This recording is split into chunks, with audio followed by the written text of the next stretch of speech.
Number 188 tomorrow. Stacey, what does that number mean to you? There's been a lot of games. I look back at my career and you don't kind of see the things you have gone through or been through or done with the team until you can kind of take a step back. And for me, it's all about a celebration. It's about another opportunity to wear the red and white and just enjoy the moment out there on the field with my team. Am I allowed to keep following up? Yeah. Okay. Just curious, on the eve of this, leading up to, I mean, what are the emotions like? I know that you're, as an athlete, you're all stay in the moment, focus on the moment, all that stuff. But just maybe take me through. Are you thinking about kind of the leading up to it, and what are the emotions kind of leading up on the eve of this thing, 24 hours out? Yeah, I think it's bittersweet. This team has been my life for the last 14 years. It's obviously changed a lot over the last years as well, with a lot of the veteran players retiring, but there's still a solid core group that I devoted the last 10 years with. So I'm really just soaking up those moments in the hotel, the meals, sharing some laughs, and just reminiscing on the past, and looking forward to this game tomorrow. Feels like also maybe a time of reflection potentially as well over these leading up to this.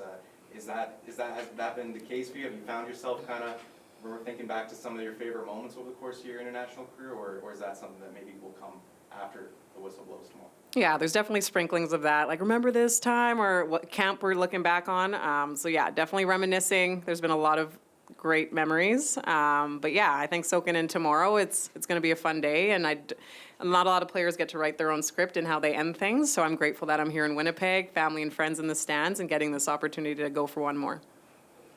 Desiree Scott, TSN. Congratulations. First, since you mentioned your family and friends there, what is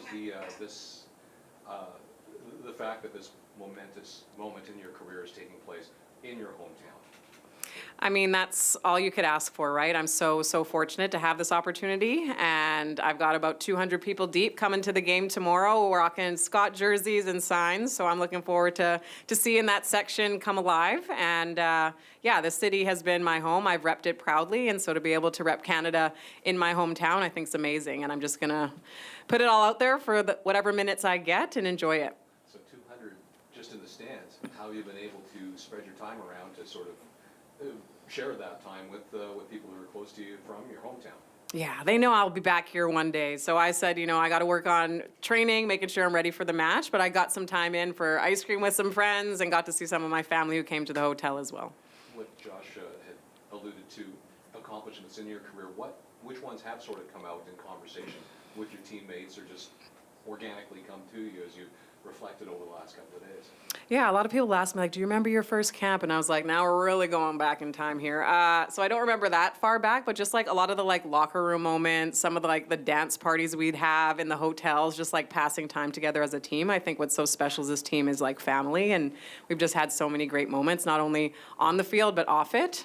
So reminiscing about that, and obviously one of my best moments is beating the Americans in Tokyo in that semifinal to go on to then win gold. I mean, that's what dreams are made of, and to see the rise of this team and its success, and to be along that journey, playing and having a hand in it, has been my greatest joy. So, even though you're going to continue your playing career at Rapid FC, what are you going to miss? Like, representing your country, what part of that is you're going to feel maybe a bit of a hole moving on from that?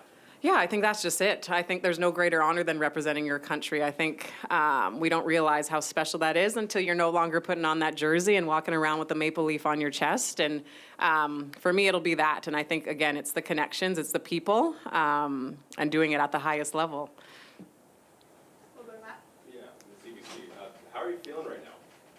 I'm feeling good. I'm kind of just taking it minute by minute. Next step is the ice bath after this press conference, and then getting meal and just prepping my body for tomorrow. Yeah, it's kind of bittersweet, but I'm just taking it step by step and enjoying it. I'm not someone who loves the spotlight, so I'm trying to appreciate it all that it's coming in and enjoy the ride along the way. Thank you. Do we have any more questions from the floor? Can I also just anything special planned for tomorrow? I mean, I don't know what happens if a goal or something. I don't know. Is there anything that you got in the back of your mind that you got cooked up? The team's like, girl, you got to score tomorrow. And I'm like, I'm 188-0 for country. So, I mean, that would be a dream. And I'll probably go celebrate in the stands and go crazy if that happens. But, yeah, we'll play that one by ear. Nothing planned yet. You just talk about just going away from the international side for a second. Your decision to go with Ottawa and stuff like that, or sorry, go to the league. Could you just talk about, have you been happy? I mean, I know you were excited about that when it was first coming out, all that news. But you just talk about you remained happy with that decision? Yeah, we're 4 games in. It's been a treat to help bring something from the ground up and have a hand and continue to have impact. I think that's one of the main reasons I chose Ottawa, was where can I have the most impact and continue to have impact in Canada in a league that's long been talked about and needed in this country. So the fact I can still play in it and help inspire that next generation, help my teammates with all the knowledge that I've gained over the years, it's a special way to continue on. Awesome. We can go to Zoom. Please raise your hand if you have a question. Meanwhile, we have a question from Instagram Live. Faith Jasper asked if you had a piece of advice for female youth players, the U14-15 age range, what would it be? Thank you for being an inspo for all. Thank you. My suggestion would just be, one, make like the soccer ball your best friend. I think the more reps you can get in the fundamentals, I think is key. I think now especially we have a pathway in Canada where you can go from grassroots, U14, 15, all the way up to the pros, and there's now a lot more eyes that are going to be looking for talent within this country and within the province. So work hard. You never know where an opportunity is going to take you, and remember to enjoy the ride, because it's going to be ups and downs, but it'll be worth it at the end of the day. And M. Lang asked, are you excited to speak at OFSAA in Kingston next week? I am excited. Looking forward to that, sharing a little bit about my story and getting out there and chatting with the soccer community.